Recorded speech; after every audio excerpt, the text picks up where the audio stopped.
ગુજરાતમાં હાલ વિવિધ સરકારી વિભાગોમાં ભ્રષ્ટાચારના ભોરિંગે માથું ઉચક્યું છે।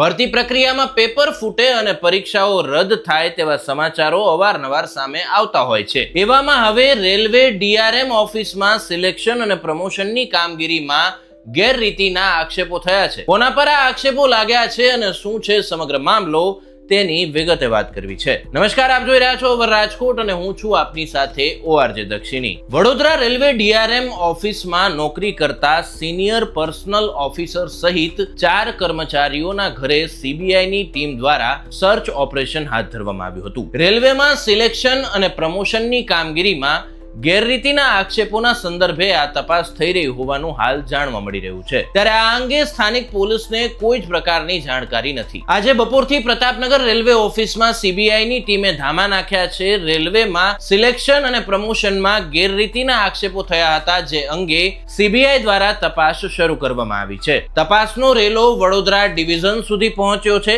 આજે સવારથી જ ડીઆરએમ ઓફિસમાં તપાસ શરૂ કરવામાં આવી છે। રેલવે કોલોનીમાં એક બંગલામાં પણ ટીમ દ્વારા તપાસ હાથ ધરવામાં આવી છે। આ ઉપરાંત અન્ય એક ઓફિસર અને 2 કર્મચારીઓની પણ પૂછપરછ કરવામાં આવતી હોવાનું હાલ જાણવા મળી રહ્યું છે। રેલવેના 2 અધિકારીઓ તથા 2 કર્મચારીઓના નોકરીના સ્થળે તથા ઘરે પણ તપાસ કરવામાં આવી રહી છે। ત્યારે સીબીઆઈની ટીમ દ્વારા આક્ષેપો અંતર્ગત જરૂરી દસ્તાવેજો મેળવવાની કાર્યવાહી પણ હાલ હાથ ધરવામાં આવી છે। તો સીબીઆઈની ટીમ દ્વારા હાથ ધરવામાં આવેલી આ તપાસ રેલવે સ્ટાફમાં હાલ ચર્ચાનું કેન્દ્ર બની ગઈ છે। તો વડોદરામાં આ ઓફિસરો દ્વારા ખરેખર ગેરરીતિ આચરવામાં આવી છે કે કેમ, તે તો હવે તપાસ બાદ જ સામે આવશે। નમસ્કાર।